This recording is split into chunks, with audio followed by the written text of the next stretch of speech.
BFM Business et Tech & Co présente Tech & Co, la quotidienne. Frédéric Simotel.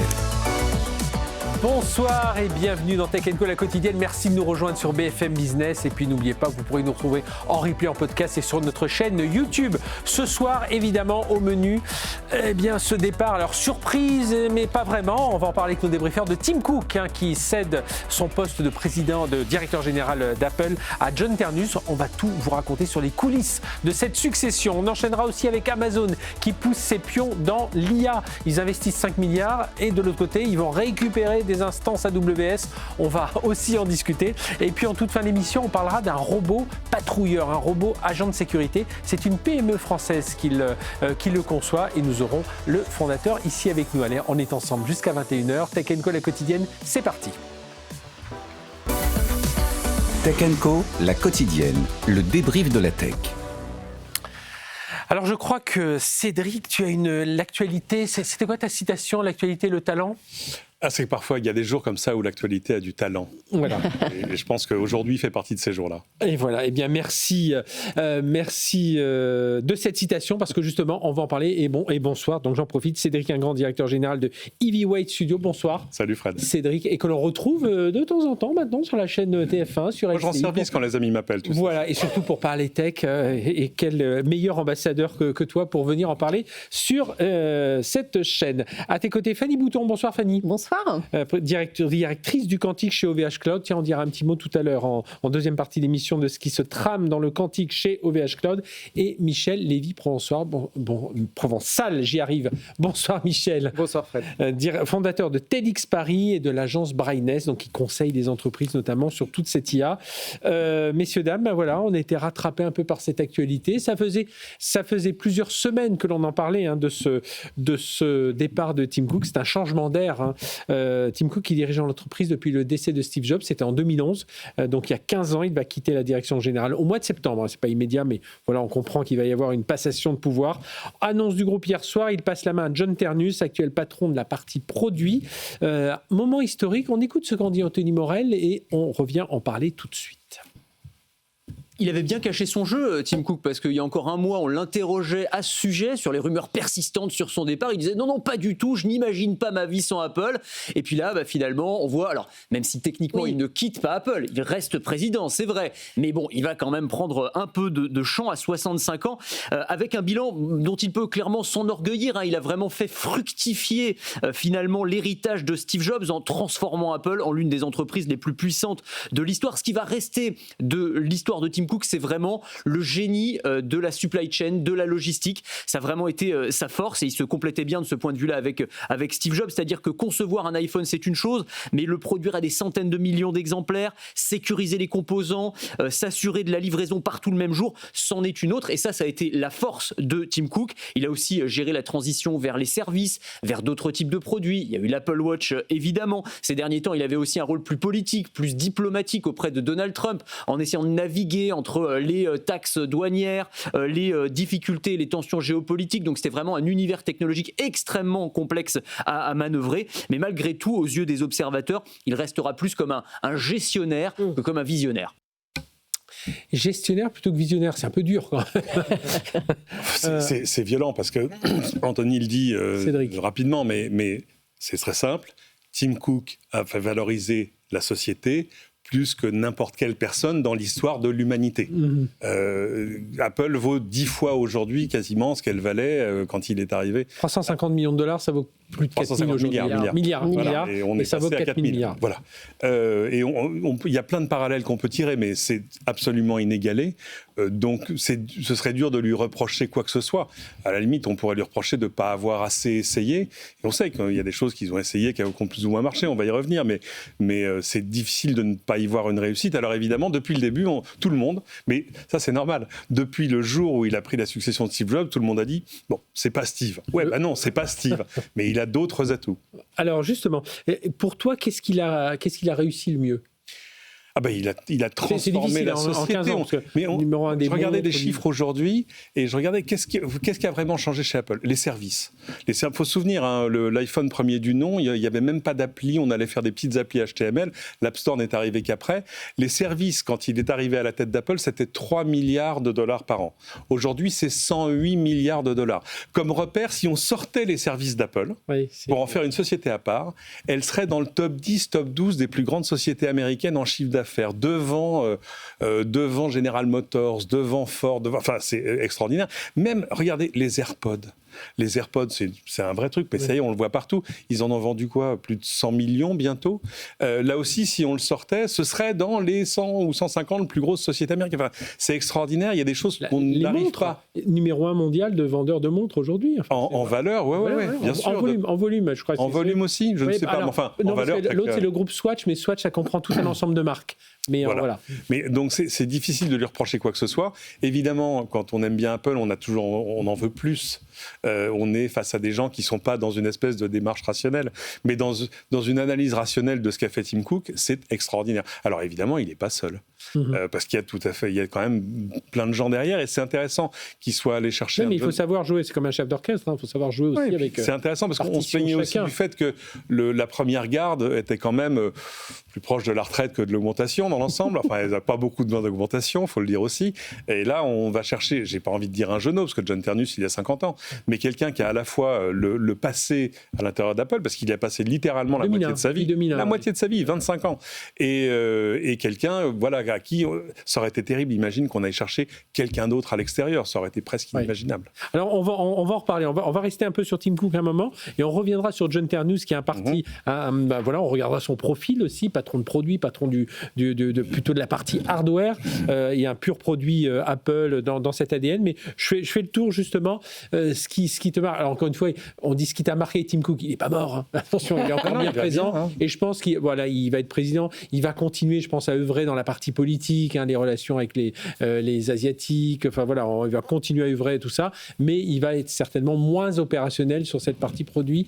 Ce qui te marque sur cette carrière, Fanny? Moi, c'est en effet tout l'écosystème des services qui a été mis en place, de iTunes, alors au début c'était avec le câble et puis après sur le Wi-Fi, et là maintenant tu es dans un écosystème qui est tellement fluide et que tu perds ton iPhone, tu as ton Mac qui tombe en panne, tu as n'importe quoi, tu en rachètes un, tu te connectes et tu vois tout ton bureau revenir à l'identique. Tu as 2 ordinateurs, pareil, un Mac et un MacBook. Tu as les 2 qui se mettent à jour en synchro, donc tu peux passer d'une machine à l'autre. Tu les colles et puis hop, ça y est. Tu veux synchroniser n'importe quel produit, tes AirPods, ta Watch, tout est d'une fluidité et dans un écosystème qui est incroyable, sans compter après les applications, la qualité. C'est vrai que c'est fermé des fois, qu'ils ont beaucoup maltraité les développeurs et qui prennent une grosse marge, mais le confort et la fiabilité aussi, et on parle souvent des données et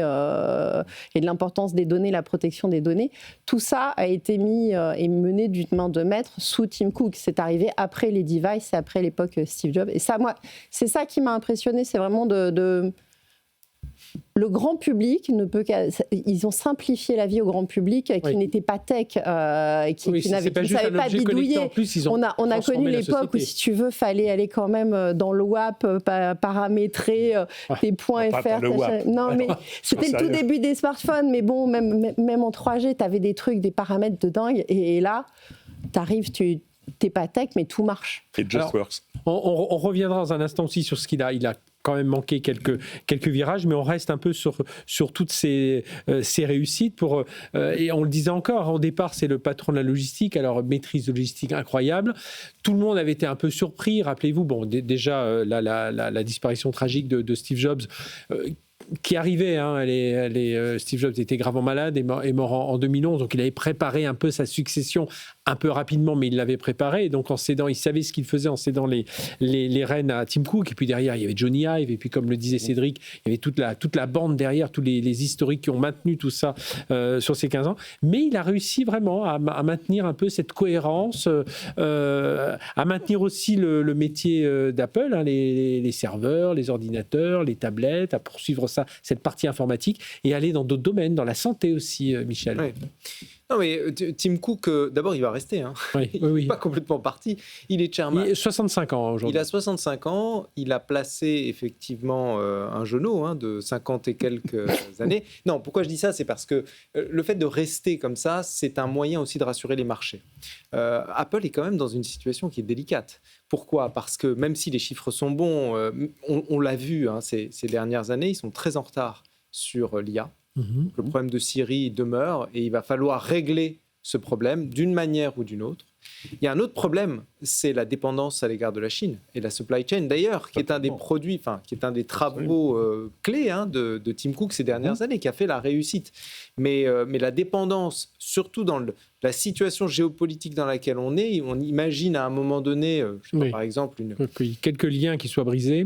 Une invasion de Taïwan par la Chine, l'impact sur tous les acteurs de la chaîne, mais en particulier sur Apple, serait majeur. Ce qui veut dire qu'en gros, il est là pour clairement rassurer, mais Ternus a énormément d'enjeux derrière les épaules. Il y a eu l'ère d'Apple sous Steve Jobs. Je les rassemble en disant, il y a eu plusieurs moments sous Steve Jobs, mais qui a été l'ère de l'innovation. Il y a eu l'ère Tim Cook avec la supply chain, la multiplication par 11 la création de la d'un valorisation de la boîte, création d'un empire. La création d'un empire. Là, on rentre dans une période un peu incertaine. Et le fait d'avoir choisi quelqu'un qui vient du monde du hardware nous donne peut-être un signal, une indication sur la suite d'Apple. Alors moi, j'ai quelques idées, quelques intuitions sur ce que pourrait devenir Apple, et aussi par rapport à la façon dont le monde de la tech est en train d'évoluer avec les soubresauts et la révolution de l'IA. Et personnellement, je pense que c'est une bonne idée d'avoir choisi Ternus et d'avoir choisi une casquette hardware pour la suite. On va revenir dessus. Qu'est-ce qu'il a raté, Tim Cook? Alors, moi, à cheval entre son ère à lui et celle de Steve, évidemment, la télé. On s'attendait tous à voir sortir toi, tu l'attendais. L'Apple Car et l'Apple TV. Fanny, elle sait. Moi, je parlais que de ça. Et en fait, elle n'est jamais sortie, elle ne sortira jamais. Probablement parce qu'en fait, il y a eu un boîtier qui est sorti, mais il n'y a jamais eu l'écran. On attendait tous un écran, mais on se disait tous, mais à quoi ça ressemble une télé d'Apple? En quoi est-ce qu'une télé d'Apple sera différente? Elle n'est jamais sortie. Probablement parce qu'ils ont raté une vague technologique sur les technologies d'écran où ils n'étaient pas leaders, parce qu'il y avait Samsung, il y avait tous les autres, et où ils savaient qu'ils arrivaient en plus sur un marché où les marges sont déjà hyper fines. Oui. Les marges hyper fines chez Apple, ça ne les intéresse pas beaucoup. Sur les services, la marge brute d'Apple, c'est 76%. Oui. Probablement même une explication pour la voiture. On sait que pendant 10 ans, ils ont investi dans un projet qui s'appelait Titan, dans lequel ils ont mis $10 milliards. Alors 10 milliards $, évidemment, ça, on dirait que c'est beaucoup d'argent. Mais encore une fois, au regard du reste du business, c'est l'argent perdu dans les coussins du canapé. Donc ils s'en remettront. Mais là aussi, on disait, une voiture Apple, ça ce sera un truc. Non, on la verra jamais. On avait pourtant parié il y avait des rapprochements avec Hyundai. Enfin, voilà, ils ont tout essayé. Ils ont voulu faire une voiture et puis après se concentrer sur la conduite autonome. Et puis finalement, ils ont vu que c'était à la fois trop compliqué, trop cher, qu'ils arrivaient sur un marché hyper concurrentiel avec l'arrivée des Chinois et du reste, qui risquait de prendre là encore une vague technologique de retard, et que, encore une fois, et c'est le problème, il doit être aussi comparatif à l'intérieur d'Apple. C'est si demain quelqu'un chez Apple disait, tiens, on pourrait faire une console de jeu, ils vont aller faire le business case, ils vont dire, ouais, mais regarde, attends, la marge sur les consoles, tu perds de l'argent, sur les softwares, tout ça, on va arriver dans une concurrence terrible face aux géants existants, aucun intérêt. Et je pense que c'est un peu ce qui a dû arriver à la voiture et à la télé, alors qu'évidemment, quand on crée les AirPods, par exemple, on crée un vrai nouveau produit qui n'avait pas de concurrence interne, qui arrive sur un marché où on crée vraiment un form factor intéressant, et à la fin, on crée un business qui dépasse celui de Nintendo, juste sur des AirPods. Ah oui. Donc, pourquoi aller se jeter dans une espèce de mêlée où il y en a déjà 15 qui sont super armés et qui risquent quand même de vous faire passer un sale quart d'heure? Et parmi ce qu'il a manqué, en tout cas, là, c'est peut-être ce qui explique un peu son départ aujourd'hui. On s'attendait plutôt à un départ dans 12-18 mois, on se disait pour les 20 ans de l'iPhone, mais bon, on savait que ça allait arriver, mais c'est le développement de l'IA. C'est l'IA et Siri, ça n'a pas avancé, ça n'a pas été poussé, et il y a eu un raté total sur ce sujet-là. On les attend au tournant pour la transformation. Qu'est-ce qu'ils vont pouvoir faire? Et là, justement, cette arrivée d'un homme du hardware, ça pourrait changer les choses. Pourquoi ça pourrait changer les choses, selon toi? Parce que, alors, il y a un sujet, moi, de ce que je vois et de son parcours, qui pourrait faire qu'on pourra aller plus vers de l'IA embarquée. Il y a un vrai sujet là-dessus. Arriver à condenser les ressources et à ce que ce soit en local pour des histoires de sécurité, pour des histoires d'efficacité. Et je pense que c'est ça que pourrait amener, en effet, John Ternus. C'est ce que... Michel. Oui, je suis complètement Alors d'accord. John Ternus, on rappelle, arrivé en donc ingénieur, voilà, à l'université de Pennsylvanie. En 2001, donc à 25 ans, arrivé chez Apple. Voilà, il a fait un peu tout le parcours, voilà, d'un ingénieur chez Apple, d'un ingénieur brillant puisqu'il arrive au sommet aujourd'hui. Quelqu'un du hardware, quelqu'un des produits. Alors c'est vrai que c'est plutôt la culture d'Apple. En général, c'est plutôt les gens des produits et du hardware qui ont la main sur les, et moins les gens du soft. C'est peut-être ce qui pourrait étonner dans ce contexte. Et donc voilà, à 50 ans, nommé directeur général d'Apple. Il a fait toute sa carrière effectivement dans le monde du hardware. Il a fait de la VR, ensuite il s'est occupé de l'iPod, je crois.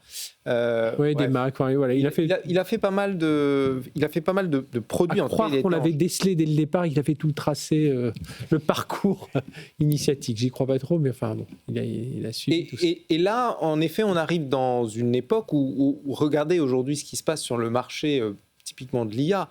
Les deux plateformes hardware qui cartonnent, c'est Nvidia d'une part, et depuis peu, les Mac Mini. Bien sûr. Les Mac Mini et les nouveaux MacBook super boostés pour pouvoir effectivement faire tourner des machines, enfin des IA localement pour garantir la sécurité. À tel point qu'on a piqué des processeurs pour faire des iPhones et qu'on est un petit peu en retard sur les iPhones, la livraison d'iPhone 17. Et donc Ternus va se retrouver dans une situation où il a une force parce qu'il vient du monde du hardware. Il va falloir aussi recréer du désir autour d'Apple. Apple n'a plus l'aura qu'avait la marque en matière d'innovation. Ça n'est plus une marque qui innove.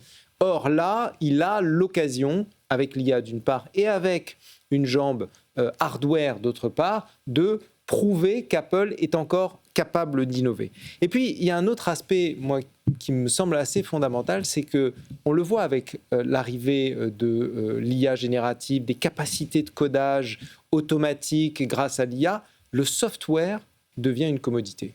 C'est-à-dire qu'aujourd'hui, le logiciel, je vais être caricatural, mais ne vaut presque plus rien. En tout cas, presque plus rien à produire.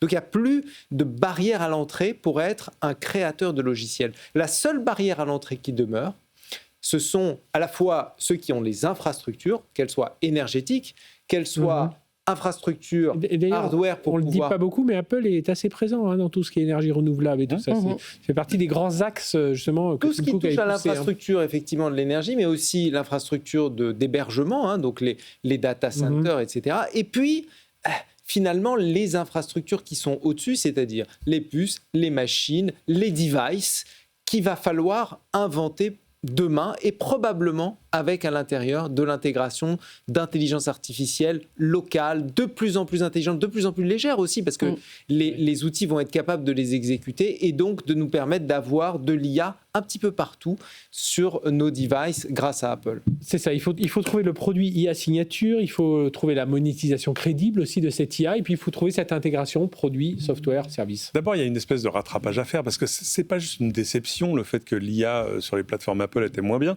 c'était une incompréhension. Si on se dit, attendez, ils ont tous les moyens de la planète, ils ont des développeurs, enfin, ils ont accès à toutes les expertises, pourquoi ça marche pas ?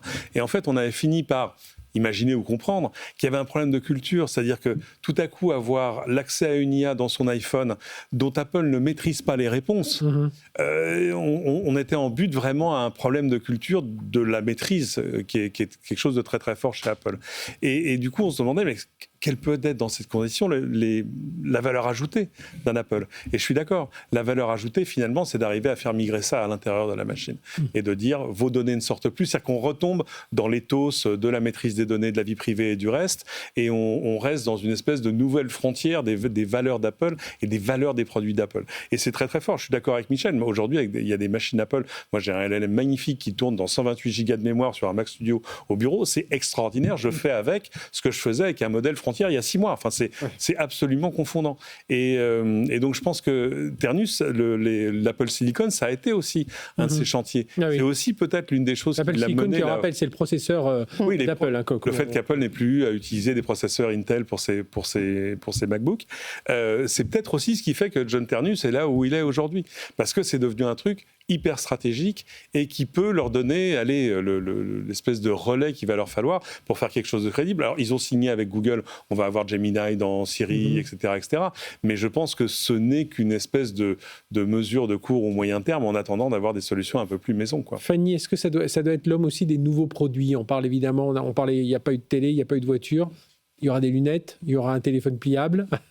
Fanny, puis Cédric. Les nouveaux produits, je pense qu'on a un peu fait le tour de tout ce qu'il y a à sortir. En effet, il y a le pliable qu'on attend depuis longtemps. Les lunettes, il y a déjà eu des premières versions et voilà. Est-ce que ce sera réalité augmentée, réalité virtuelle ? C'est un mix des deux, mais ça reste des choses qui sont. Non, c'est cette intégration. C'est le next step, comme disait Michel. Ils innovent plus depuis longtemps. Ils sont souvent suiveurs de techno. Dès le démarrage de l'iPhone, il faut se rappeler que c'était 1 mégapixel, je crois, dans le premier iPhone, et il n'y avait pas de 3G, alors qu'on avait quand même le Nokia N95 avec un 5 mégapixels avec Carl Zeiss et la 3G déjà. Moi, j'ai toujours. Voilà, et à chaque fois, ils avaient toujours un petit décalage là-dessus. Donc ça, on peut pas. Ça a toujours été. Mais c'est vrai qu'il y a une attente là, une frustration. C'est super bien intégré, mais on voit des features chez les autres qui sont attendus. Et l'IA, ça en fait partie, avoir quelque chose qui est vraiment où j'ai pas besoin de télécharger des applications tierces et que je puisse demander, je sais pas, à trier mes contacts par l'IA, dans mon téléphone. Par exemple, là, je ne peux pas. J'ai 5000 contacts de 25 ans de carrière de journaliste. Il y a des trucs que je voudrais enlever et j'ose pas les donner à ChatGPT ou à un OpenClaw ou à tout ça. Mais si j'avais ça dans une IA qui peut faire ça dans mon iPhone en local, je serais sûrement rassurée pour le faire. C'est intéressant parce que l'explication du calendrier, pourquoi annoncer aujourd'hui la succession, elle est peut-être aussi dans le calendrier des produits à venir. Oui. On subodore qu'en septembre, on va probablement nous montrer un iPhone pliable. Ce serait une bonne entrée en matière pour un John Ternus dont ce serait la première keynote en tant vraiment que patron, parce qu'on va dire que la conférence développeur de juin va servir probablement de passage de relais, avec peut-être, on espère en tout cas, des nouveautés sur l'IA. Donc c'est peut-être comme ça finalement que les choses se sont décidées, pas attendre un an de plus. Tim Cook va poursuivre. C'était un politique aussi, on l'a dit, il a les relations entre Washington, Pékin, et puis entre Apple, Pékin, les relations entre Apple, Washington, enfin tout ça, il sait jouer cette carte-là et sans doute il va poursuivre un peu sur ce chemin-là, Michel. Oui, Tim Cook, c'est vraiment le sage dans la pièce, quoi. C'est l'adulte dans la pièce. C'est lui qui va s'assurer que l'avenir d'Apple reste sur les rails. Il y a peut-être un problème avec Ternus. D'abord, c'est un ingénieur, je peux me permettre de le dire, je suis moi-même ingénieur, et on a tendance parfois à être un peu perfectionniste. Et il y a une anecdote, je ne sais pas si vous avez entendu parler de cette histoire de Ternus qui, je ne sais plus ça date de quand, mais qui s'était littéralement disputé avec un fournisseur parce que une des vis qui était au dos d'un moniteur Apple avait 35 rainures au lieu de 25 ou l'inverse. Et il avait passé un savon et il avait exigé que ça... Donc c'est le sens du détail qu'on retrouve chez Steve Jobs, mais pour un objet qui est derrière, que personne ne voit, ça montre quand même le niveau de perfectionnisme. Et à l'ère de device ou même de logiciels qui changent quasiment toutes les semaines en ce moment, où on a besoin d'agilité extrême et où le perfectionnisme n'est pas forcément la meilleure des qualités, c'est bien d'avoir aussi un Tim Cook dans la pièce qui va remettre un peu les pendules à l'heure. Parce que avoir un ingénieur en charge des produits Apple, c'est peut-être bien pour l'innovation, mais ce n'est pas forcément la meilleure des choses pour la croissance et le commerce. Ça signifie, Cédric, toi qui on a rencontré beaucoup là, de toute cette équipe proche de Tim Cook, il va aussi avoir un peu de renouvellement parce qu'ils arrivent tous à 60 ans passés. Voilà, je pense que le moment est venu. Fortune est faite. Oui, fortune est faite. Tout va bien pour eux, je te rassure, je te mets très très à l'aise. Et puis Tim Cook leur donne un peu le signal aussi. Ouais. Donc c'est aussi maintenant John Ternus qui va peut-être recréer son premier cercle, même si je pense que c'est des gens qui vont rester, parce que ça a tous été à différents niveaux des gens extrêmement importants sur le marketing, sur les produits, sur les services, sur le software. Et puis, on le sent, c'est-à-dire qu'il y a de toute façon une intention. Je pense même que tout ça est déjà un peu écrit, parce qu'il y a toujours l'inquiétude d'inquiéter les marchés.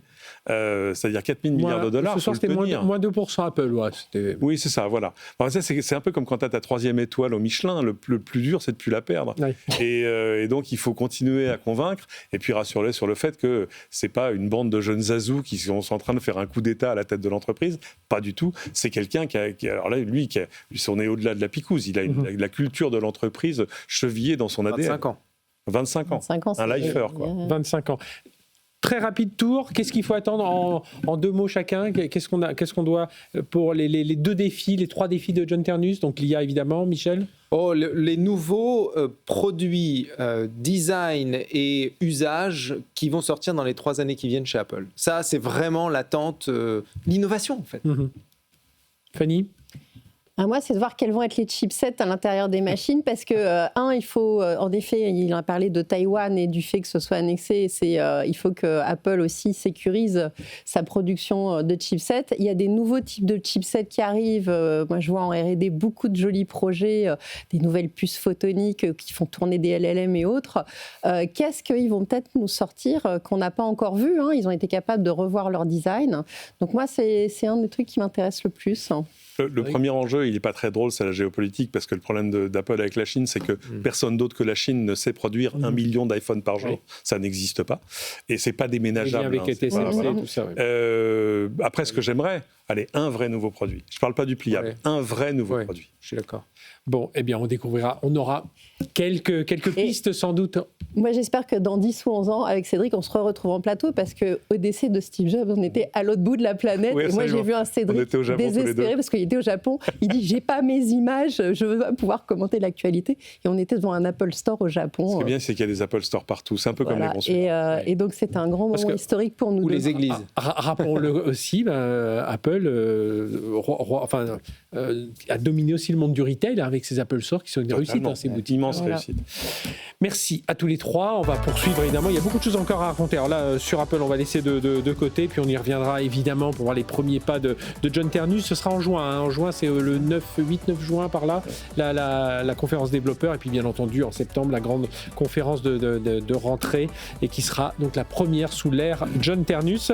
Allez, on marque une courte pause. On se retrouve juste après. On va parler d'Amazon, justement, beaucoup de choses Amazon. On ira aussi parler de Jeff Bezos et de son projet Prometheus. Et puis en toute fin d'émission, rappelez-vous, on aura un robot avec nous, et on fera peut-être même un tour du côté du Club Med. Ce sera en deuxième partie d'émission. À tout à l'heure. À tout de suite. Tech & Co, la quotidienne sur BFM Business. Tech & Co, la quotidienne, le débrief de la tech. Le débrief de la tech, c'est reparti. Tech & Co, on est ensemble jusqu'à 21h. Si vous avez manqué le début, on a parlé évidemment du départ, enfin de la pré-retraite, on va dire, de Tim Cook, bien que je pense que ça va être une pré-retraite assez active. Et ce passage de témoin avec John Ternus, ce sera début septembre, mais voilà, ça a été annoncé la nuit dernière. On retrouve nos débriefeurs: Michel Lévy-Provençal, fondateur de TEDx de l'agence Brightness, Cédric Ingrand, directeur général de EasyWay Studio, et Fanny Bouton, directrice du quantique chez OVH Cloud. Deuxième ordi quantique chez OVH Cloud, c'est ça l'actualité? Un deuxième ordinateur quantique dans le cloud, c'est l'ordinateur de Candela, un Belenos avec 12 qubits photoniques, et donc ça agrandit l'offre après Pascal. Et donc disponible pour les clients OVH Cloud. Exactement, en paiement à la seconde. Donc vraiment du quantique. Et bien voilà, Cocorico, on reste entre Français, quantique Candela, enfin entre Européens, mais évidemment avec une visée mondiale.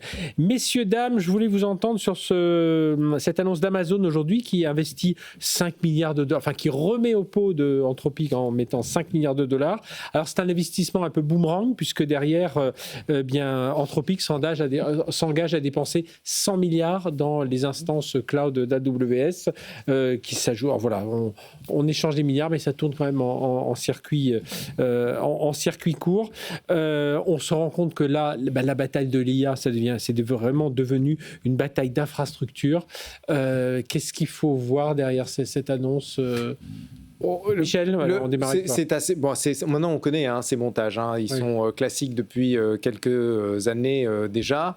En fait, ils investissent en effet 5 milliards pour pouvoir ensuite récupérer un maximum de contrats de compute parce que Anthropic est en pleine expansion aujourd'hui. Ils sont même au-dessus d'OpenAI en prévision en termes de chiffre d'affaires. Donc, c'est le leader aujourd'hui. Anthropic, c'est ça qui est dingue. En 6 mois, en 6 mois, ils ont complètement basculé. Moins que ça. Donc, l'intérêt pour Amazon et pour Anthropic, c'est qu'aujourd'hui, la valeur, comme tu le disais très bien, elle est dans l'infrastructure et elle est même, je dirais, dans la capacité à construire une full stack. Regardez ce que fait Google, par exemple. Google, ils ont tout, depuis leur puce jusqu'à leurs applications qui utilisent leur modèle. Eh bien, c'est un peu cette idée-là qui est en train aussi d'être développée. Je vous rappelle qu'Amazon ils ont leur propre puce aussi, Inferentia, AWS Inferentia. Donc, l'idée là, c'est de retrouver un géant virtuel, un peu comme on avait eu avec Microsoft et OpenAI, mais avec AWS et Anthropic, avec un bémol tout de même, c'est qu'il n'y a pas d'exclusivité. Anthropic reste ouvert évidemment à d'autres infrastructures et de la même manière, Amazon, évidemment, reste ouvert au travers de ses différents partenaires, je pense à Hugging Face par exemple, où ils sont capables de faire tourner n'importe quel modèle. Donc, encore une fois, c'est un signal, on dit, quand ça va s'arrêter, ces valorisations complètement dingues, en fait, ça ne s'arrête pas. Ça avance, on n'arrête pas de voir des valorisations dingues d'acteurs, de géants qui investissent sur le futur. Et c'est plutôt prometteur encore pour lui. Je ne sais plus qui avait dessiné cette espèce de graphique où on voyait les interdépendances entre tous ces acteurs. Je ne sais pas si c'est JP Morgan. Mais tu sais, c'est la prise, tu vois, le multiprise. Oui. Et la multiprise qui se plug elle-même sur. Voilà, c'est un peu ça l'idée. À l'intérieur, ça se replug et puis ça circule. Imagine un jour que tu construises une maison et que le roi Merlin t'appelle et te dise écoute, ta maison, elle vaut 100 000, je te donne 25 000, mais tu garantis que tu vas acheter 100 000 chez moi. Et en plus, je détiens maintenant 20% de ta maison. C'est extraordinaire comme business. Moi, je veux faire ça. Toutes les banques d'affaires en rêveraient. Mais le problème, c'est que ça ne marche pas comme ça. Je ne sais pas comment se passe ce genre de deal, mais chacun a vraiment besoin de l'autre. C'est surtout Anthropic qui a besoin d'une capacité de compute et de pouvoir montrer qu'il se garantit cette capacité de calcul pour l'avenir.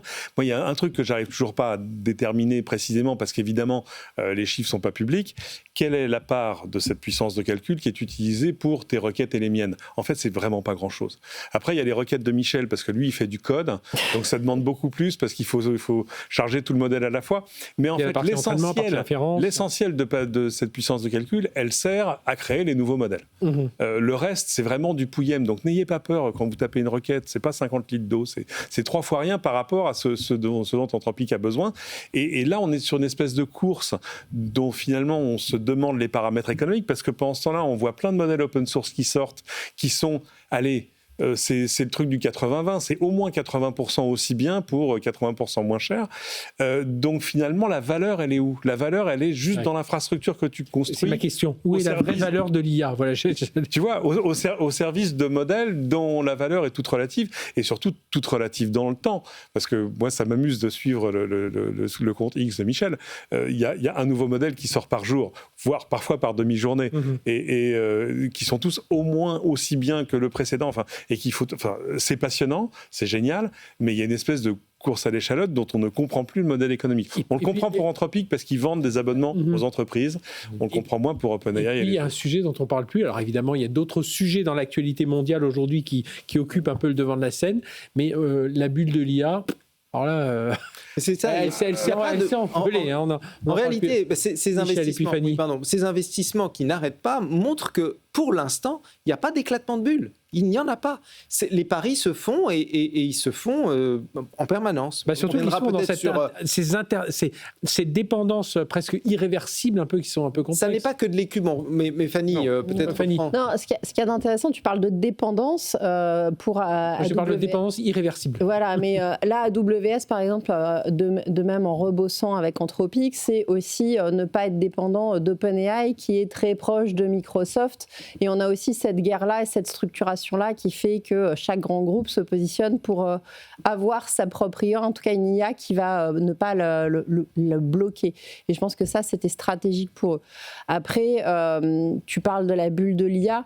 Je pense que c'est encore trop tôt parce qu'en effet, là, ça monte, il y a un vrai intérêt, on voit des résultats, mine de rien, il y a des avancées. Mais il y a un moment, on parle d'installer des fermes d'IA, y compris en France et en Europe. On voit tous les plans qui sont en train de se mettre en place. Mais il y a un moment, il y a la production, et on revient au sujet tout à l'heure, la production des puces, la production de l'électricité et le fait que ce soit le plus green possible. La France, même avec le nucléaire, ne peut pas produire les 500 gigawatts. C'est l'autre question que j'avais notée. Et l'énergie dans tout ça.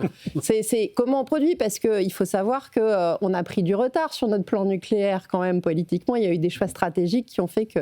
Donc même si on est très bien placé en France, on a quand même des soucis là-dessus. Et donc tout ça fait qu'à un moment, il y a une bulle de l'IA, il n'y aura peut-être pas de quoi faire tourner pour tout le monde. Et donc, il faut en effet sécuriser ses infras, son électricité, produire tout ça, les terrains.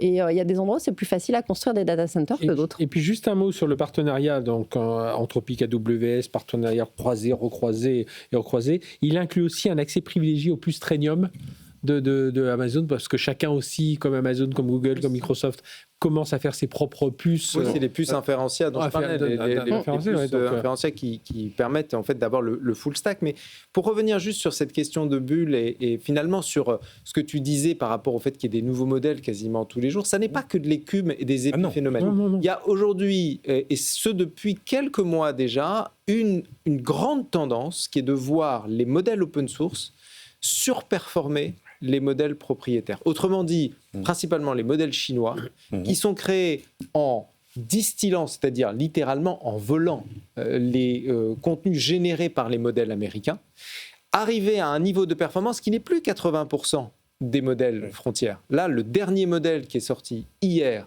qui est Kimi 2.6, Kimi 2.6, qui surperforme le meilleur modèle de Anthropic, pour un coût qui est entre 5 et, suivant les requêtes, entre 5 et 10 fois moins cher.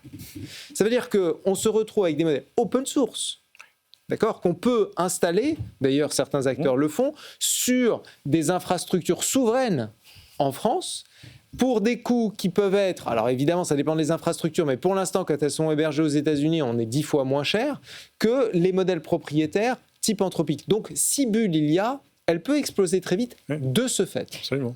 Et on avait vu aussi, c'est le fait de quand Anthropic a son Claude qui leak tout son code, qui redisparaît, mais qu'il y a quand même quelqu'un qui, grâce à Claude, arrive à recoder dans un autre langage. Et ça, c'est fort. On parlait de la valeur du logiciel actuellement. C'est vrai qu'on peut quasiment tout recoder et à 95% ne plus avoir du tout les mêmes lignes de code. Et du coup, on n'est pas illégal dans la recomposition du service. Tu montres le logiciel à ton modèle qui te le recrée. Oui. Mais sans recopier, sans avoir l'impression qu'on fait un plagiat de code. Et ça, c'est assez nouveau aussi. Et donc, on rentre dans une ère qui est complètement dingue de créativité. Alors, ère complètement dingue de créativité, c'est ce qui risque de se passer dans l'industrie avec ce Jeff Bezos. Alors là, on passe d'Amazon à AWS à Amazon aussi quelque part, puis Jeff Bezos est encore bien présent, bien qu'il ait laissé la main en DJC il y a quelques années. Jeff Bezos, lui, il veut lever 10 milliards de dollars pour sa il appelle ça son start-up projet Prometheus. Alors, Prometheus, alors c'est pas un nouveau LLM, une nouvelle IA. C'est une nouvelle IA appliquée au monde de l'industrie. En fait, ce qu'il veut faire, moi, de ce que je comprends, on regarde une machine industrielle, voilà, je sais pas, un bras robotique qui fabrique des portes de voiture. On va regarder ce modèle-là, on va dire où est-ce qu'on peut l'améliorer, comment on peut intégrer de l'IA, comment on peut avoir moins de rebut, parce que vous savez, les robots, ils ont beau être robots, parfois la vis, elle se met de travers, parfois ils font une rayure, il y a un peu de déchets derrière tout ça. C'est de dire à ce robot, l'IA va dire, tiens, la vis, elle est de travers, mais je vais réussir quand même à la retirer et à la revisser de la bonne façon grâce à l'IA que je vais intégrer. Donc lui, il veut intégrer cette IA dans tous ces modèles industriels et justement, revoir complètement cet univers. Et enfin, c'est assez dingue ce qu'il veut faire là, Jeff Bezos. Mais c'est aussi l'une des nouvelles frontières. Parce qu'après, il veut racheter ces entreprises-là et puis leur dire, allez, je remplace tout par l'IA et ça ira très bien. C'est très Amazon comme truc. Oui. C'est de toute façon, c'est full stack. Ouais. On veut avoir tous les outils en interne. Et puis après, d'ailleurs, s'ils sont meilleurs que les autres, on les vendra. Mais d'abord, on va les utiliser en interne. C'est comme ça qu'on a eu AWS, c'est comme ça qu'on a eu 1000 autres choses. Donc finalement, il y a une espèce de logique interne chez Bezos à faire ça, à un moment où en plus, ils n'ont pas de problème de cash. C'est le moment d'y aller. Et il a raison de ne pas aller se battre sur le terrain des LLM. Alors, mais est-ce que ça veut dire que des PME industrielles seraient menacées par ce modèle-là ? C'est une bonne question à laquelle je ne saurais répondre. Tu as des questions. Ouais. Moi, je serais des PME industrielles, je m'inquiéterais parce que de ce que je comprends, il veut vraiment aller descendre dans je parlais de ce bras robotique là, dans l'industrie auto, c'est aller regarder tous ces modèles, décomposer tout ça, dire où je vais intégrer de l'IA pour des machines qui sont déjà un petit peu intelligente, et de dire, on va encore améliorer le process. C'est l'ADN d'Amazon, l'automatisation, encore une fois. La digitalisation, l'automatisation, à part que là, on l'applique à l'ère de l'IA au physical AI, c'est-à-dire la capacité de ces IA à se balader, interagir avec le monde physique. On rentre dans le monde de la robotique, finalement. C'est de ça dont il a compris un truc, Bezos, c'est que l'ère du chatbot, en réalité, est derrière nous. C'est terminé. La valeur du chatbot, elle commence à tendre vers zéro, encore une fois, en l'espace de 3 ans, ce qui est dingue. C'est-à-dire qu'on rentre dans une époque où ce qui va commencer à avoir de la valeur, c'est le monde physique. On retrouve le débat qu'on a eu tout à l'heure sur Apple, c'est-à-dire toute la dimension infrastructure, résumé en une formule, l'atome a de la valeur et le bit n'a presque plus de valeur. Donc, si on veut aller vers la valeur, il faut aller vers le monde physique. Et là, encore une fois, il l'a compris, il est en train de construire des robots, pas forcément des robots humanoïdes, mais des bras articulés, exactement, pour retrouver la valeur là où elle est, le brick and mortar, l'atome. Et c'est là qu'il y a des barrières à l'entrée. Ça veut dire que si je suis un industriel aujourd'hui, il faut que je carbure un peu ? Non, mais on peut aussi imaginer l'inverse. On peut imaginer que tout à coup, ils créent des outils qui donnent aux petits les mêmes outils que les grands. C'est-à-dire que ce qui s'est passé avec les LLM, où tout à coup, ton comptable de quartier a des outils d'analyse et de prédiction et de hauteur de vue qui étaient ceux des grands cabinets avant. Et donc, pourquoi pas ? On peut l'espérer comme ça. Mais c'est vrai que Bezos, son truc, c'est quand même d'aller chercher l'optimisation jusqu'au dernier pourcent. Parce qu'il sait que c'est le dernier pourcent qui fait la différence. Ils l'ont fait mais il a dit qu'il voulait repérer des entreprises industrielles et tester son modèle, puis si ça marche, il déploie. Ce qu'il y a d'intéressant aussi, c'est qu'il ne l'a pas fait à l'intérieur d'AWS. C'est un peu une spin-off quand même. Et ça, c'est un choix stratégique intéressant en termes de développement. C'est souvent pour avoir l'agilité d'une petite structure et pouvoir prendre des décisions très rapides.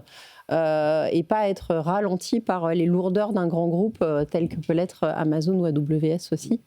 Accessoirement, il y a un aspect financier, c'est que jusque-là, Amazon paye un peu la taxe du conglomérat. C'est-à-dire qu'il y a Amazon et AWS qui sont dans le même bateau, on valorise les deux. Si on séparait les deux, ça vaudrait beaucoup, beaucoup, beaucoup plus cher. Et puis donc finalement, créer une nouvelle activité qui a beaucoup de potentiel, il vaut mieux la créer à l'extérieur des deux premiers. Et puis au-delà des robots humanoïdes qui finiront par arriver dans les entrepôts, mais il y a tous les robots. Enfin, on imagine qu'il va certainement réfléchir à ces robots aussi pour faire des beaux paquets. Oui, c'est moins sexy que Xpeng, c'est moins sexy que le robot de Elon Musk, mais encore une fois, Amazon, c'est efficace, c'est concret, et puis ça automatise. Donc, et en plus, il est dans le monde de l'industrie. Donc, je pense qu'il va falloir suivre de très près cette venture, cette nouvelle venture Prometheus de Jeff Bezos. Ouais. Et alors, il nous reste une dizaine de minutes là pour revenir en France, parce que là, c'est la Cour des comptes qui a un peu qui a mis vraiment le pied dans le plat, c'est le cas de le dire, puisque la Cour des comptes, elle a regardé un peu tous les investissements faits en France, notamment dans la partie semi-conducteurs, parce que c'est la partie qui nous intéresse. 8,7 milliards d'euros ont été investis en 7 ans, mais Voilà, la Cour des comptes se dit, mais pour quel résultat? Alors, il y en a un qui est visé en direct, c'est ST Micro. On se demande, tiens, il devait y avoir cette usine à Crolles, alors qui commence. Elle est en construction, elle est en construction. Il devait y avoir Global Foundries, l'américain, qui devait intervenir, mais selon la Cour des comptes, plus personne ne répond au téléphone. ST Micro dit, si, nos partenariats continuent. Voilà, comment... en gros, je regardais, la critique de la Cour des comptes, c'est on sait combien on dépense, mais pas précisément pour qu'est-ce qu'on produit, on ne connaît pas bien l'objectif industriel. Cédric. C'est long et compliqué de faire des chips. Construire une fab, ça prend, la Cour des comptes le sait maintenant, beaucoup d'argent, mais ça prend aussi du temps. Alors c'est vrai que l'histoire du partenariat un peu apparemment capoté va pas aider, parce que ST Micro en attendait pas mal, ne serait-ce qu'en soutien financier industriel et le reste. Mais tout le monde est dans son rôle. C'est-à-dire que ST Micro essaie de développer une nouvelle fab. La Cour des comptes regarde les comptes en disant, excusez-moi, mais où va cet argent? Cet argent, il va dans la fab. Ouais. Et d'ailleurs, ce qu'il faut savoir de ce que j'ai entendu quand j'y suis allée, c'est qu'ils devaient avancer l'argent de construction en grande partie. Ils avaient un petit montant et ils doivent justifier. Et ils reçoivent les subventions au fur et à mesure qui prouvent ce qu'ils font. Donc, je pense que voilà, et on voit l'usine sortir de terre. Il y a quand même des beaux projets qui pourraient arriver. Par contre, c'est pas tant que ça quand on construit des fabs, en effet, quand on voit les budgets dans les autres pays et dans les autres régions qui ont été investis. Donc, en fait, le but, c'est pas tant. On a un peu pour l'argent qui a été mis et qui a été saupoudré en plus. Le but, c'est peut-être pas tant de sortir des produits que de conserver des expertises. Parce que ces expertises, elles peuvent fuiter, elles peuvent partir de manière extrêmement simple. Elles ont peu de frontières à franchir. Elles peuvent partir en Asie, en Amérique. Et il y a quand même un intérêt stratégique, j'ai envie de dire, même pour la France, de garder, même si c'est allié avec les Italiens, bien évidemment, de garder une expertise sur ces sujets-là. Ce serait terrible. Selon vous, Michel, ton avis aussi là-dessus, mais est-ce que la Cour des comptes, elle tape un peu vite sur les doigts parce qu'elle méconnaît un peu cet univers des puces où il faut investir beaucoup et attendre un peu les retours sur investissement, ou est-ce qu'elle a raison de donner un petit coup de règle sur les doigts en disant, dis donc les gars, c'est bien beau tout cet argent investi, mais moi je veux des choses un peu plus concrètes, surtout à l'heure où on entend les puces IA, enfin voilà tout ça. Non, je pense qu'elle a pas tort, parce que ça commence à dater. Je crois que les premiers projets annoncés étaient autour de 2021-2022. Ça a été validé en 2023, donc je pense qu'on a un vrai problème sur notre stratégie France 2030 dans cette affaire. En réalité, quand on regarde sur ce projet, plus sur les 8 et quelques milliards, il y a ST Micro avec un deal avec les Américains, et puis derrière, il y a toute une flottille de boîtes qui font tout et n'importe quoi. Il y a Renault, il y a Valeo, il y a Airbus qu'on a mis à l'intérieur, mais bon, c'est pas vraiment le métier, quoi. C'est pas des pure players. Il n'y a pas de pilote. Non, en fait, le problème, c'est pas tant qu'il y a un pilote ou pas. Regardez ce qui se passe, par exemple, en Chine, sur un exemple qui est l'écosystème robotique et robotique humanoïde.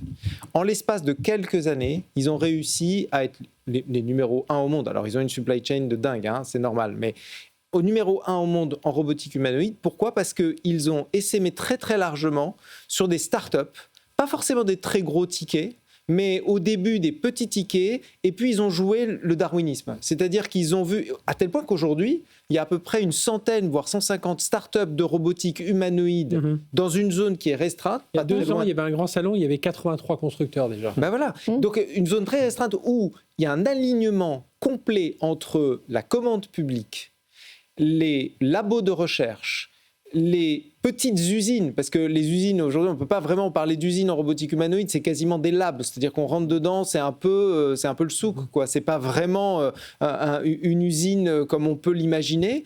Les universités, tous sont alignés, et puis les entreprises, évidemment, tous sont alignés sur les mêmes types de produits. Aujourd'hui, là, on est dans des domaines où on reste quand même en R&D. Je ne suis même pas sûr que ces puces puissent se retrouver assez rapidement sur les bancs d'essai dans des universités pour faire de la R&D, voire même dans certaines entreprises.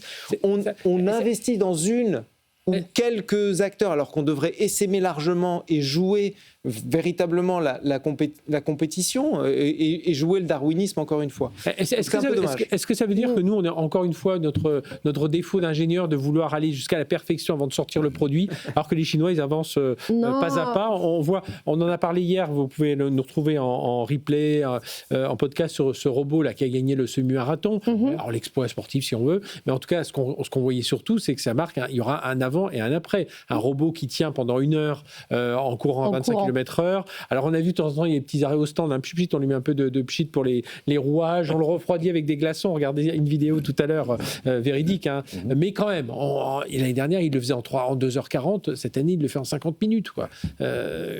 Fanny? Non, je pense que... Avec les moyens qu'on a, on est allé sur des marchés de niche qu'on maîtrisait et je pense que la France reste leader mondial sur les substrats SOI avec Soitec. Ouais. Et ça, c'est vraiment important. On a quand même un savoir-faire qui reste unique au monde là-dessus.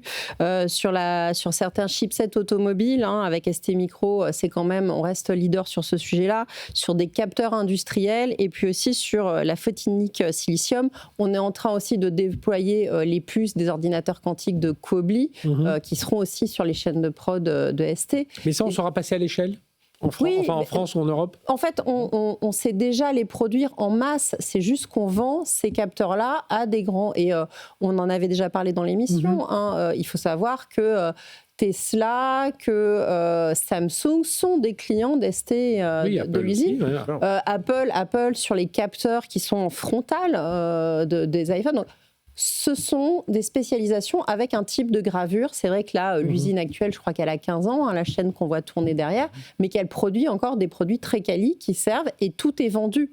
Il n'y a pas une puce qui n'est pas vendue ou qui n'est pas utilisée, qui sortent des chaînes de prod. C'est comment on produit plus et comment on arrive à revendre.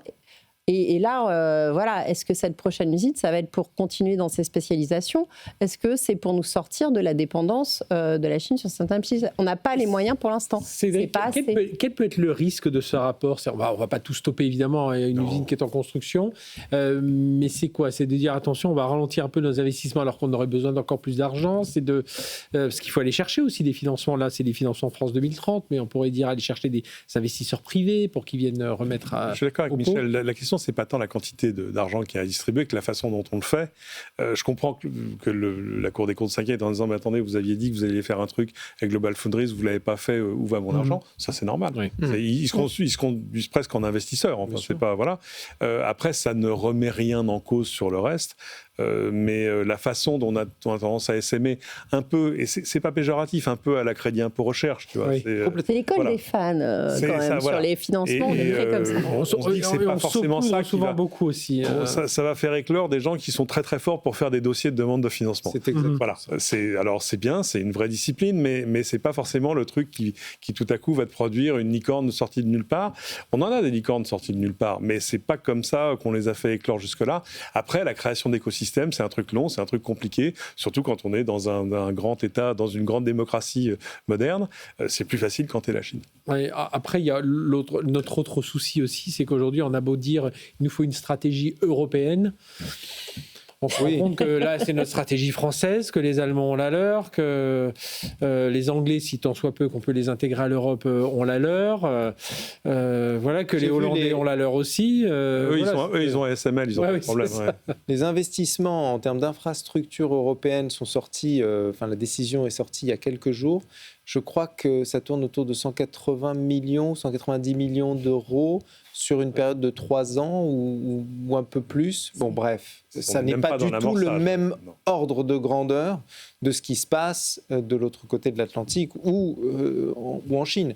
Donc, mais ça, c'est un grand... ça fait des années qu'on le dit, c'est-à-dire que l'Europe n'investit probablement pas assez. Elle n'a pas... On est trop fragmenté, on a trop d'acteurs. On régule trop, encore une fois, on n'innove pas assez, on n'investit pas aux bons endroits. C'est ça aussi le problème. Et je pense qu'il faut jouer à plein la compétition entre les acteurs. C'est-à-dire que je préférerais distribuer massivement à des petites entreprises, des petits tickets pour les aider à sortir du bois, un peu faire du seed. Comme ces robots en Chine dont et de voir au bout de 6 mois, 9 mois ce qui fonctionne et remettre au pot là où ça fonctionne. Et pas forcément en investissement, mais en libérant la commande publique. Que les Européens achètent européens auprès de start-up européennes. C'est comme ça qu'on arrive à construire un écosystème. C'est ce que je dis, si vous avez l'occasion de regarder, on a une nouvelle émission avec l'entretien Rexecode où il y avait Patrick Pouyanné qui était hier soir, c'est pour ça qu'on a une horaire un peu décalée de Tech & Co. Et Patrick Pouyanné, patron de Total Energy, il dit, nous, notre but, investir dans les start-up, on n'est pas BPI. Par contre, acheter des produits start-up, ça, c'est c'est un peu plus notre devoir. Ça fait partie de nos axes de développement. Mais en tout cas, voilà, c'est 8,7 milliards face à 52 milliards le chip, l'USA Chips Act, tu vois, donc aux États-Unis, et on parle de pas loin de 150 milliards. Alors bon, c'est aussi dans tout un tas de sujets en Chine, mais on est loin. Donc, il faut mieux réguler et surveiller, en effet, mais il faudrait surtout qu'on arrive à embarquer plus de moyens et qu'on soit un peu plus stratégique. Ouais. Eh bien, merci. Le dernier mot. Stargate, même où on a parlé à un moment donné de centaines de milliards, alors ils ne sont pas encore libérés, mais c'est cet ordre de grandeur-là qu'il faut viser. Alors comment ? Il y a plein de sujets à traiter, mais c'est vraiment cet ordre de grandeur-là. Eux, ils avaient Stargate, nous on avait la piste aux étoiles. Allez, c'est sur ce bon mot que l'on termine. Merci à vous, Michel Lévy-Provençal, fondateur de TEDx Paris, de l'agence Brightness, Cédric Ingrand, directeur général de Heavyweight Studio, et Fanny Bouton, directrice du quantique chez OVH Cloud. Merci encore à tous les trois pour ce débrief riche avec ce départ de Tim Cook qui évidemment nous fait commenter une actualité toujours aussi riche. On se retrouve dans un instant, on va parler de ce robot justement qui est robot patrouilleur, robot agent de sécurité. Auparavant, tiens, on va parler du Club Med qui a fait une belle étude sur l'IA. Je ne sais pas comment vous choisissez si l'IA fait partie de vos projets maintenant. Ça vous accompagne dans vos voyages un petit peu Oui, pour planifier, pour trouver des ouais. Oui. Voilà, et bien on va en parler dans un instant avec une responsable du Club Med et puis bien entendu le Tech Flash, tout ce qu'il faut retenir de l'actu tech de la journée, c'est avec Léa Benaïm dans un instant. Tech & Co, la quotidienne sur BFM Business. Tech & Co, la quotidienne, Tech Flash. Merci d'être avec nous sur BFM Business dans Tech & Co. Tout de suite le Tech Flash, ce qu'il faut retenir de l'actualité tech de la journée. Bonsoir Léa Benaïm. Bonsoir Fred et bonsoir à tous. Et à la une, annonce surprise cette nuit chez Apple. Tim Cook va quitter la direction générale du groupe 15 ans après sa nomination. Le successeur de Steve Jobs lâchera les rênes de l'Apple Park le 1er septembre pour les confier à John Ternus, l'actuel vice-président en charge de la partie produit. Tim Cook ne quitte pas pour autant l'entreprise, il devient ainsi président exécutif du conseil d'administration. Dans le secteur de l'IA, Amazon va investir 5 milliards de dollars de plus au capital d'Anthropic. Le géant du commerce en ligne avait déjà contribué à 3 tours de table depuis 2023 pour un montant total de 8 milliards de dollars. Le groupe de Jeff Bezos envisage aussi à terme d'investir jusqu'à 20 milliards supplémentaires, ce qui porterait l'engagement global à un niveau inédit. Et puis en France, c'est la Cour des comptes qui a publié le premier bilan des aides publiques accordées à la filière des semi-conducteurs. Oui, des aides jugées hors normes par l'institution. Au total, c'est 8,7 milliards d'euros engagés depuis 7 ans. Cela représente l'un des montants les plus élevés accordés à un secteur industriel, avec 2 acteurs qui ont capté presque à eux seuls l'essentiel des financements. ST Microelectronics et le CEA Leti. La Cour des comptes recommande d'assortir ces mesures de conditions et de suivi plus strictes. Également, dans l'actualité, un robot humanoïde livré chez vous en moins de 24 heures. C'est maintenant possible en France. La plateforme chinoise Joybuy propose depuis aujourd'hui les robots d'Unitree et d'Agibot à moins de 20 000 euros. Livraison gratuite, retour sous 30 jours et garantie de 2 ans. Le concurrent d'Amazon applique désormais à un robot humanoïde exactement les mêmes codes qu'aux autres produits high-tech. Et enfin, Hello Kitty se lance dans le jeu vidéo. L'entreprise japonaise Sanrio, à l'origine de ce personnage emblématique, a présenté ce matin une nouvelle division avec un budget de 53 millions d'euros. 10 titres devraient sortir au cours des 3 prochaines années. Hello Kitty était déjà apparu dans des jeux, mais jusqu'à présent, ils avaient tous été développés par des sociétés tierces. Cette fois, ce sont les créateurs qui seront aux manettes et c'est une première. Et pour finir, on reste dans l'actualité jeux vidéo avec Multijoueur, votre rendez-vous en compagnie de Mélinda Davansoulas. Une émission disponible en replay sur la chaîne YouTube de BFM Tech. Et au programme cette semaine, retour sur l'énorme piratage de Rockstar Games, le studio à l'origine de GTA 6. On écoute un extrait.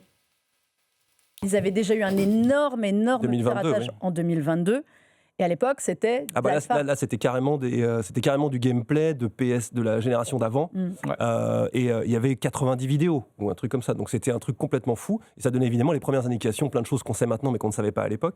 Moi, je me rappelle, c'était un dimanche matin. J'ai annulé ce que je devais faire. Je suis retourné chez moi pour aller faire la news sur jeuxvideo.com. Le truc était énorme. Je veux dire, c'était incroyable. J'avais pas le choix. Ça n'a rien à voir. Tu n'as pas fait pareil. J'adore, j'avais pas le choix. Mais non, c'était pareil. Sauf que moi, j'avais des personnes qui s'occupaient de ça. Donc du coup, moi j'étais... Non, mais pour la partie moi, j'ai les mains dans le cambouis. Je suis pas à 100% sur les jeux vidéo, je fais aussi de la tech et tout. Donc du coup, pour la partie jeux vidéo, il y a des personnes qui s'en occupent effectivement. Mais c'est marrant cette fascination que ce jeu exerce depuis 10 ans. On parle d'un jeu quand même. Hein. C'est un jeu, oui, voilà. C'est ça, Anne. On parle d'un jeu.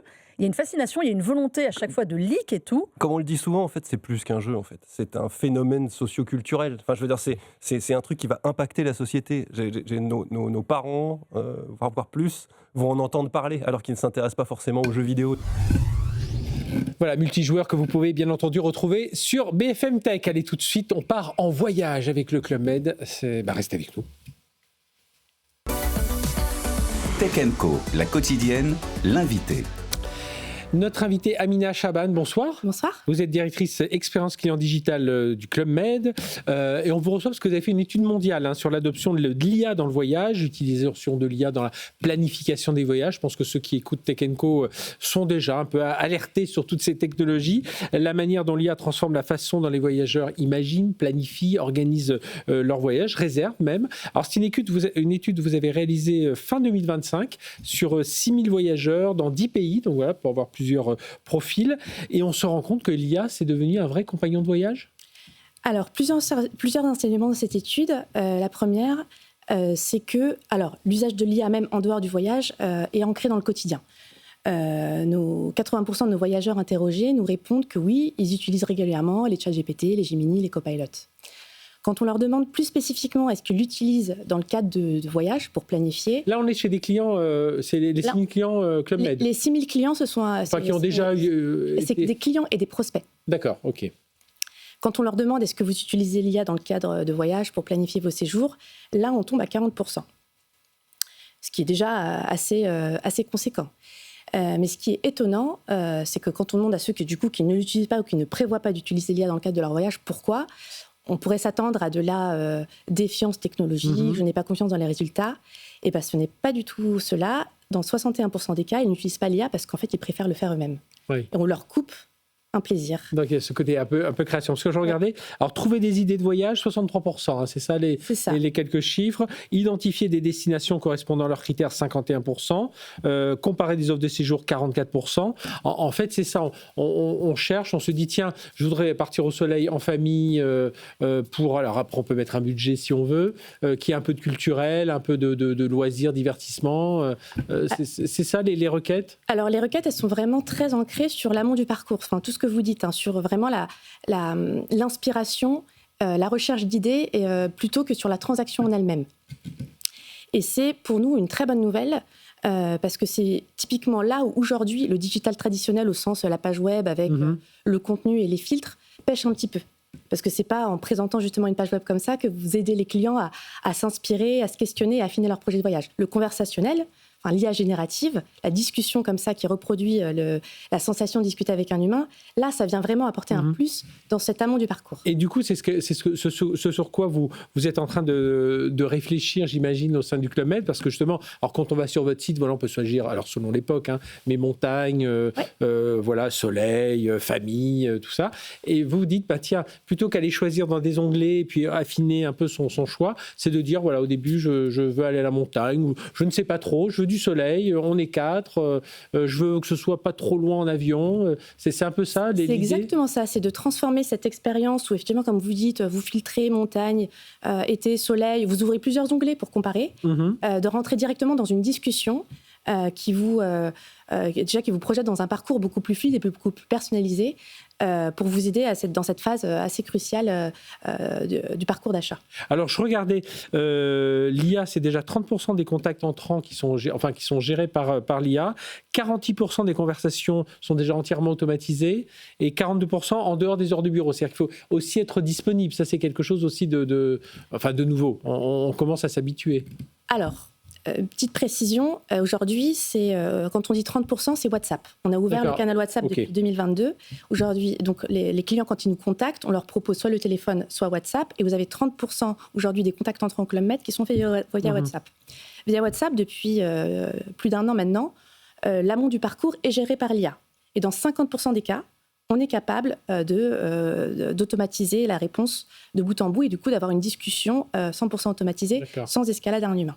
Alors je regardais aussi, vous le disiez tout à l'heure, ceux qui hésitent à utiliser l'IA, c'est plus parce qu'ils veulent garder leur côté un peu création, inspiration, mais les gens ont plutôt confiance en utilisant l'IA. Ils savent que s'ils demandent un séjour, selon leurs critères, l'IA va s'approcher, va comprendre ce qu'ils veulent et va pas halluciner en les envoyant n'importe où. Alors, les gens ont plutôt confiance, mais ce qu'on a vu dans l'étude, comme vous avez dit en introduction, on a interrogé 10 marchés différents. On constate des disparités quand même entre ces marchés. Et en France, typiquement, vous avez plus d'interrogations, en tout cas plus de questionnements et d'exigences de nos clients sur ces questions-là, sur la confiance et sur la transparence des réponses. Ce qui n'est pas très étonnant. Parce qu'en fait, on compare la France par rapport à nos principaux marchés sur le e-commerce, à savoir les marchés asiatiques, Singapour, le Brésil, les États-Unis. Ouais, je voyais les pays les plus en avant, c'est Brésil, Singapour, États-Unis. Exactement. C'est cet ordre. Là où nous, en France, on baigne dans cette culture européenne de la réglementation, RGPD en tête, où les consommateurs français, du coup, de par cette régulation, sont beaucoup plus exigeants vis-à-vis des marques sur ces questions-là.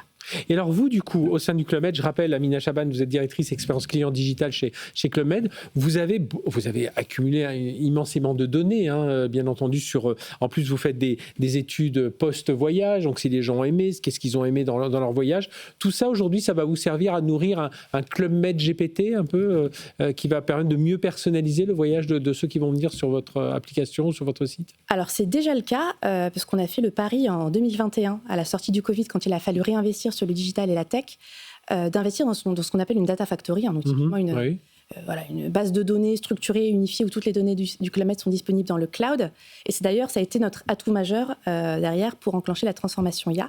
Donc c'est déjà disponible et c'est déjà sur cette base de données-là, cette data factory, que repose aujourd'hui l'agent qui vous répond typiquement via WhatsApp quand vous avez une question sur un village en particulier ou vous cherchez une idée d'inspiration pour un séjour. Alors, on sait qu'aujourd'hui, le voyage, on y met de l'émotion, il y a beaucoup d'humains dans tout ça. Votre proposition, justement, comment on fait aujourd'hui pour continuer à humaniser l'ensemble de la chaîne, là, quand on cherche son voyage et tout ça? À quel moment, il y a toujours un humain qui est prêt à intervenir, mais à quel moment, vous voyez, l'humain redevient indispensable? Alors, déjà, l'humain devient indispensable dans l'expérience même du Club Med, le cœur de l'expérience, à savoir nos resorts, avec nos géos comme fer de lance de cette expérience. Pour l'instant, il n'est pas question d'injecter de l'IA ou d'aller plus digitaliser cette expérience sur place.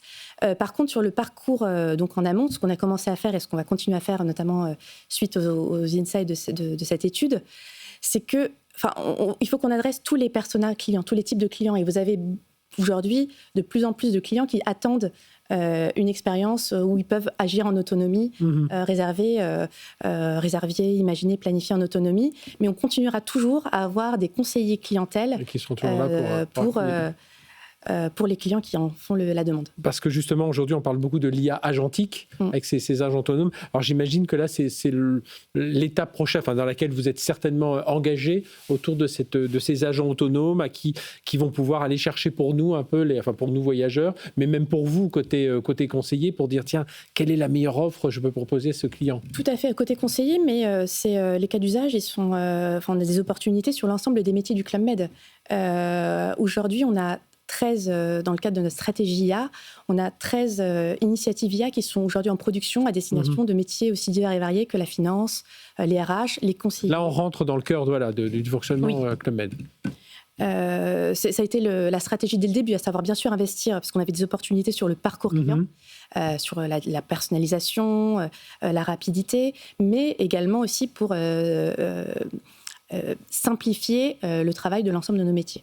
Aujourd'hui, Club Med, c'est combien de personnes aujourd'hui? Alors, vraiment, pour utilisateurs de cette IA, je ne parle peut-être pas forcément de tout le personnel dans les villages, etc., mais... c'est environ 2000 personnes dans les bureaux. Donc tous ces gens-là ont eu une formation IA pour pouvoir justement savoir réagir eux-mêmes, utiliser ces outils et pour pouvoir ensuite proposer de meilleurs services. Tout à fait. On a actuellement plus de 1000 personnes qui ont été formées aux fondamentaux de l'IA, comment prompter, comment se créer un assistant. On a mis en place là, depuis plus d'1 an et demi un GPT interne sécurisé, équivalent de ChatGPT mais dans un environnement Club Med. Et on a constitué aussi, pour vraiment démultiplier notre force de frappe sur cette dimension-là, tout un réseau d'ambassadeurs, pour aussi, avec vocation aussi à embarquer le plus de monde possible dans cette aventure. Bien, merci d'être venu nous parler de tout ça, Amina Chaban. Je rappelle, vous êtes directrice expérience client digitale chez Club Med. Donc, à la fois cette partie étude qui montre que nos comportements évoluent. On utilise l'IA générative aussi pour s'inspirer, pour réserver, choisir son voyage. Et puis, évidemment, chez vous, au sein du Club Med, ça transforme aussi la façon de préparer, de gérer l'entreprise. Merci d'être venu nous parler de tout ça. On marque une toute petite virgule et on va retrouver la chronique BFM Tech. On va parler des influenceuses de Donald Trump. Tech & Co, la quotidienne. La chronique BFM Tech. La chronique BFM Tech avec Sylvain Trinel. Bonsoir Sylvain. Bonsoir. Journaliste BFM Tech. Alors à l'approche des élections de mi-mandat aux États-Unis, sur la fin de 2026, de faux influenceurs et influenceuses générés par IA commencent à envahir les réseaux sociaux. Et oui, imaginez un peu, vous êtes sur TikTok, vous scrollez comme à votre habitude, c'est ce qu'on fait tous les jours à BFM TV évidemment, et des femmes, elles apparaissent d'un coup pour vous expliquer que vous venez de vous faire un nouvel ami. Et dans la description de ces vidéos, un texte commun: je suis nouvelle ici, j'aime Dieu, l'Amérique et Trump. Et derrière ces vidéos, dont le contenu se répète, évidemment, se cachent de fausses influenceuses qui ont toutes, été générées par intelligence artificielle. Le New York Times en a recensé plus de 300 depuis le mois de janvier, que ce soit sur TikTok, Instagram ou Facebook. Et à chaque fois, ces fausses électrices d'apparence ordinaire commentent l'actualité. Au programme, la guerre en Iran, évidemment, le droit à l'avortement, la culture populaire, et à chaque fois, un homme revient dans toutes les conversations: Donald Trump. Mais est-ce que ça va pas quand même, ça pourrait convaincre les électeurs de voter en faveur de Trump, ou alors c'est juste un peu de l'influence En vérité, en fait, le but, c'est pas de convaincre, mais plutôt de saturer un peu l'espace, un peu comme Donald Trump le fait à la télévision américaine, via une diffusion massive de contenu qui ne coûte pas bien cher à produire. On estime à $3 en fait le prix de la génération de ce genre de vidéos. Et dans cette vaste opération, en fait, il y a plusieurs problèmes. D'abord, les vidéos, elles sont pas indiquées comme étant générées par IA, ce qui est quand même un petit peu problématique. Oui. Ensuite, on ne sait pas qui se cache derrière ces vidéos. Si TikTok n'a rien trouvé à redire, les comptes ont tout de même été supprimés. Surtout, ces comptes possédaient pour certains plusieurs dizaines de milliers d'abonnés avec des centaines de milliers de vues au compteur, et les utilisateurs croient qu'il s'agit d'une vraie personne, n'hésitant pas à interagir avec elle. En mars dernier, on se souvient, une militaire pro-Trump qui avait plus d'1 million d'abonnés, elle s'est révélée être une IA créée par l'intelligence artificielle pour vendre des contenus érotiques. Une histoire qui peut faire sourire évidemment, mais qui montre en fait à quel point l'IA a évolué vers encore plus de réalisme.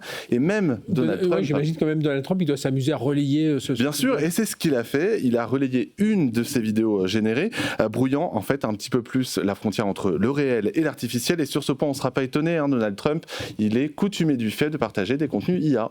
Oui, à suivre donc, et je pense que ça va s'accentuer visiblement plus on va avancer vers ces élections de mi-mandat aux États-Unis. Merci Sylvain Trinel dans cet article à retrouver bien entendu comme beaucoup d'autres sur BFM Tech. Allez, on va parler robots dans un instant avec notre invité. Tech & Co, la quotidienne, la start-up. Avec nous, Jérôme Laplace, bonsoir. Bonsoir. Jérôme, vous êtes PDG de Running Brains Robotics. Alors, c'est marque du groupe NGX Robotics, c'est ça ? Tout à fait. La société s'appelle NGX Robotics. C'est la marque sous laquelle on commercialise les robots, s'appelle Running Brains Robotics. Running Brains Robotics. Alors, PME française spécialisée en robots autonomes de surveillance. Vous allez nous expliquer tout ça avec une IA embarquée. Vous êtes implanté à Mérignac, c'est ça ? Vous êtes une trentaine de personnes, fondée en 2009. Donc, voilà, vous connaissez bien cet univers des robots depuis pas mal d'années. Chiffre d'affaires, 10 millions d'euros. Tiens, juste une question là, en dehors de votre produit. Ce robot humanoïde là, qui a gagné un semi-marathon, alors évidemment il y a le côté anecdotique ou sportif si on veut, ça marque quand même quelque chose dans l'évolution de ces robots humanoïdes. Oui et non. Moi, je suis assez critique sur les robots humanoïdes chinois. Oui. On voit que ce sont des robots humanoïdes qui sont capables de faire du kung-fu, de la boxe, de la danse, de la course. De la course à pied. Donc, on va travailler beaucoup les mouvements, mais c'est pas ça qui fait un robot utile. Moi, je regarderais plutôt des robots américains, des robots de Tesla, des robots de Figure AI, qui vont, eux, s'attaquer à des choses utiles. Vous savez, dans le monde de la robotique, on dit c'est relativement facile de faire un robot, c'est beaucoup plus difficile de lui faire quelque chose d'utile. Même si on voit quand même l'autonomie, la navigation, la performance et tout ça. Oui, tout ça, ce sont des choses qui sont utiles. Il va falloir que les robots aient des bonnes autonomies, des moteurs robustes.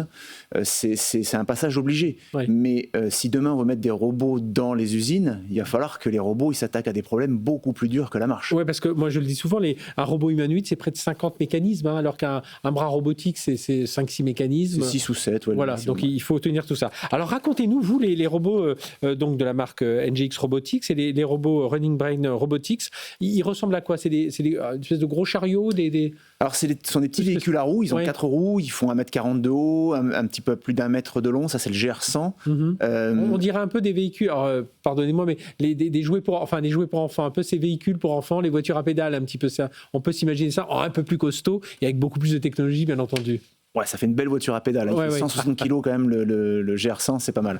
Donc ce sont des robots extérieurs autonomes. Le principe de ces robots, c'est qu'ils patrouillent, encore une fois de manière complètement autonome, sur des sites industriels les plus sensibles. En France, en Italie aujourd'hui, j'espère demain dans d'autres pays d'Europe.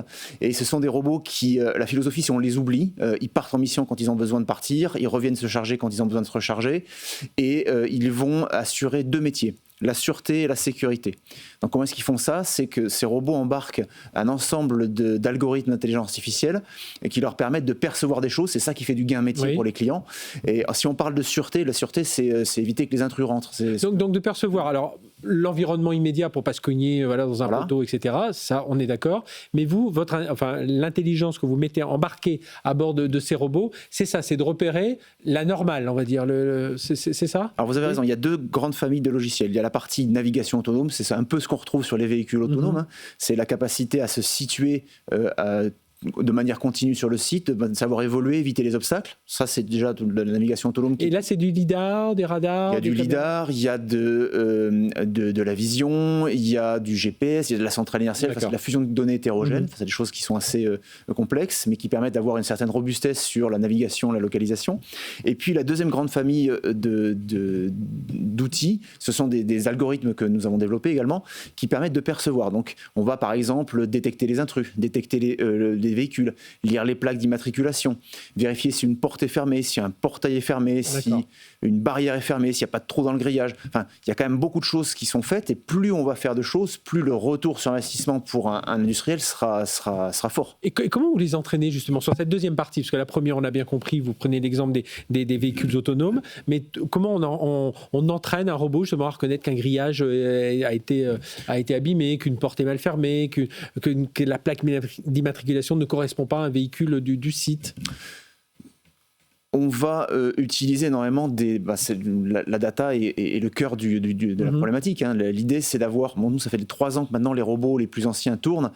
C'est des robots qui font entre 6 000 et 10 000 km par an. Oui. Ils tournent H24, donc la data, on a commencé à en accumuler. Et après, c'est une affaire d'experts. Ce sont des ingénieurs spécialisés en IA qui vont travailler sur les images, travailler sur les algorithmes. Et après, on est adepte vraiment de l'amélioration continue. Donc on est tout le temps en train d'améliorer les algorithmes, de traiter ce qu'on appelle les faux positifs. Je pense qu'il y a un humain, mais finalement, il n'y en a pas. Ça, c'est un faux positif. On va le traiter, on va améliorer le logiciel. C'est comme ça qu'on fait ce genre de détection.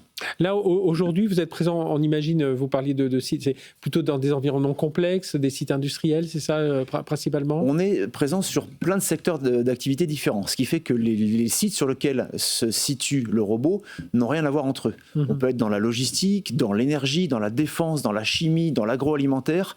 Donc, vous imaginez que les sites ont des tailles différentes, des sites ont des structures différentes, et la relation entre le robot et l'environnement est d'ailleurs une des problématiques. Alors, tout à l'heure, j'ai démarré notre interview en parlant des robots chinois. Aujourd'hui, vous pensez qu'en PME française, on peut rivaliser parce que grâce à l'innovation, face à l'arrivée, on a vu dans le monde du véhicule électrique, on voit arriver ces Chinois en masse. On va les voir arriver aussi dans le monde du robot et pas que les robots humanoïdes. Vous pensez, qu'est-ce qui va faire que vous allez réussir justement à rester en concurrence face à ce type de concurrents, d'industriels ? Je pense qu'il faut qu'on joue avec nos armes. On est une PME. 30 personnes, 10 millions d'euros de chiffre d'affaires. Ce qu'on fait, c'est une excellence technologique. Honnêtement, on n'a pas à rougir de n'importe quelle autre solution au niveau mondial. On est vraiment au niveau. Ça, c'est un point important. C'est une solution souveraine. Et puis, je dirais qu'on a un peu triché parce qu'on a choisi un secteur qui est le secteur de la sûreté et de la sécurité. Oui. Donc, vous imaginez que les sites les plus sensibles en Europe vont choisir une solution européenne avant tout. Ça c'est cette musique de la souveraineté technologique, et de la souveraineté de façon générale, vous l'entendez beaucoup plus, évidemment, depuis quelques mois, mais aujourd'hui, c'est un critère important de choix. Dans mon secteur d'activité, c'est un critère qui est un critère fort. On va vous poser forcément la question de la cybersécurité, mais quel type d'équipement vous avez mis, où est-ce que c'est fabriqué, comment vous m'assurez que la surveillance ne va pas être piratée par un pays qui est plutôt un pays hostile. On voit aujourd'hui qu'il y a, à cause de la géopolitique, énormément de ce qu'on appelle de la guerre hybride. Donc les sites que nous, on protège vont être la cible, quelque part, de ce qu'on appelle des proxys qui vont essayer de dégrader pour faire de la communication, ce qu'on appelle du bad buzz sur les réseaux sociaux. Là, aujourd'hui, ces robots, ils sont fabriqués où ? En Nouvelle-Aquitaine. En Nouvelle-Aquitaine, donc on est bien souverain aussi dans cette fabrication. 100% français. Est-ce que la partie, alors je parle de la deuxième partie logicielle, c'est de la reconnaissance, des intrus, de ce qui fait votre spécificité. Est-ce que ça pourrait être un moyen aussi, en levée de croissance, de licencier cette technologie vers des robots d'autres pays ? Enfin, c'est quelque chose que vous regardez forcément ? Complètement. Moi, j'appelle ça monétiser. Oui, tout à fait. Ça pourrait. On a des datasets qui sont assez importants sur des sites, des datasets sur des sites industriels de tout type, ça a une certaine valeur, des algorithmes qui sont performants, ça a une certaine valeur. Et aujourd'hui, on pourrait tout à fait imaginer, par exemple, que les caméras fixes, parce que le robot n'est pas un concurrent, c'est un complément d'autres dispositifs de sécurité, utilisent nos algorithmes qui sont plutôt performants. Et j'imagine aussi, aujourd'hui en financement, vous arrivez à vous financer avec le chiffre à faire, les bénéfices que vous faites. Les modèles, j'imagine aussi les modèles robots as a service pour pouvoir. C'est ça aussi. En fait, c'est par défaut. C'est du robot as a service. C'est du robot as a service. On loue une solution. On loue un service qui est la location du robot, qui est le service autour, la maintenance. Moi, je tranquillise mes clients en disant, vous inquiétez pas, le robot, il est H24 dehors, quelle que soit la météo, mais moi, j'attache de la maintenance et de la supervision. Donc, vous êtes assuré que le robot roulera plus de 99,9% du temps, on réagit vite. Donc ça fait partie du package, plus l'amélioration continue du logiciel, tout ce qu'on apprend sur le terrain.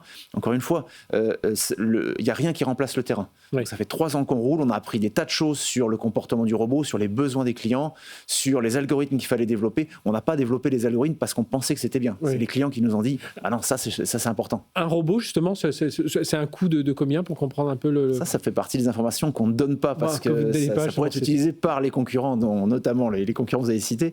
Le prix du robot, non, on ne communique pas.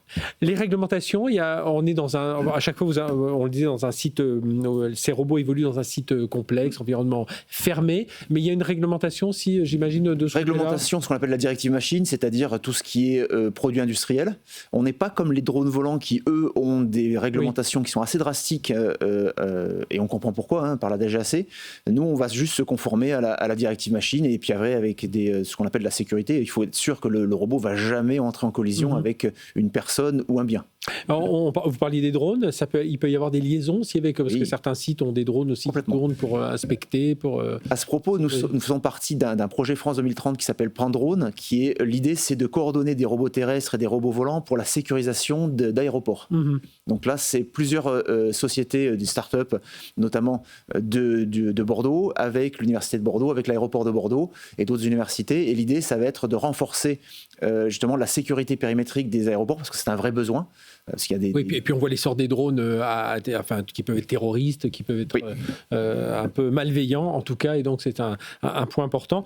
Merci Jérôme Laplace d'être venu nous parler de tout ça, PDG de... Alors la marque du groupe c'est NGX Robotics, le groupe c'est NGX Robotics et la marque c'est Running Brain Robotics, donc PME française, et puis voilà, si vous êtes un industriel, allez voir ces robots, je pense qu'il y a beaucoup à faire, et en plus on est dans un domaine souverain avec une technologie éprouvée, vous le dites depuis 3 ans, vous sillonnez tous ces sites. Merci d'être venu nous en parler.